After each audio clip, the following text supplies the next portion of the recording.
To fa lamarin mawaƙi Dauda Kahutu rarara da ɗan kasuwar da ya maka shi a kotu na ƙara ci gaba fa, inda a yanzu haka an yi zaman kotun na biyu, sannan kuma mawaƙin Dauda Kahutu rarara da lauyoyinsa da makarabansa sun ƙaryata wannan zargi da ake musu na damfarar naira miliyan 10,300.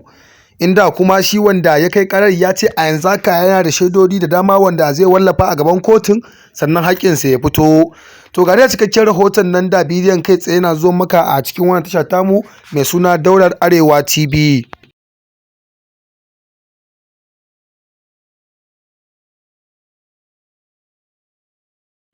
Assalamu alaikum mai sauraro, barka da zuwa wannan tasha tamu mai suna Daular Arewa TV.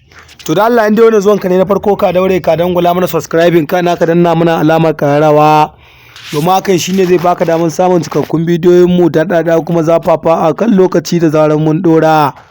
Mun gode da kallon wannan tasha tamu mai suna Daular Arewa TV da kuke yi a koda yaushe. Godiya ta musamman ga dukkan masu sauraron mu a cikin wannan channel din tamu mai dimbin albarka.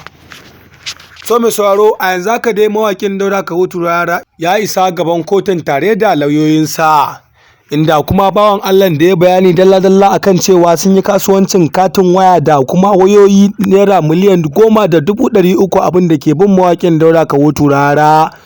Inda ya ce a yanzu haka kuma yana da detail ɗin da ya tura wa 'yan uwansa da abokanan arziki kati wanda mawaƙin Dauda Kahutu rarara yake sa ya tura musu.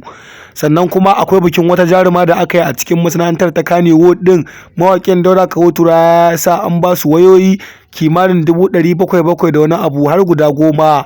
Inda kuma kasuwancin nasu ya yi nisa sosai da sosai. Sannan kuma ya ce in ya bayar yana tura mai voicing ta WhatsApp kuma yana buɗewa yana ji. A yanzu haka akwai voicing ɗin da dama wanda ya ce zai wallafa a gaban kotun.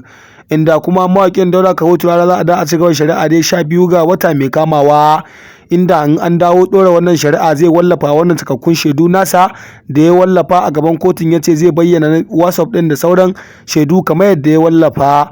Wannan dai lamari dai a yanzu haka na ci gaba, inda wannan shari'a dai ta yi tsamari tsakanin mawaƙin Dauda Kahutu rarara da wannan ɗan kasuwa, inda a yanzu haka ɗan kasuwar ya ce idan ba ta hanyar shari'a ba bai san wata hanya da zai sa haƙƙinsa na gurin mawaƙin Dauda Kahutu rarara ya fito ba.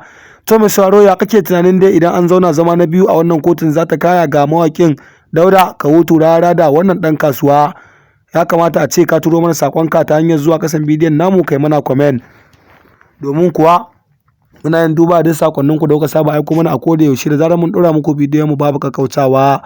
Ku ci gaba da ziyartar wannan channel din tamu mai suna Daular Arewa TV domin samun labaran duniya, labarai daga cikin masana'antar Kannywood din da ma labaran siyasa gabaki daya. Mun gode da jimirin kasancewa da mu da kuke a cikin wata tasha tamu kullun da zarar mun dora muku bidiyon mu babu kakkautawa. Godiya ta musamman ga dukkan masu sauraron mu.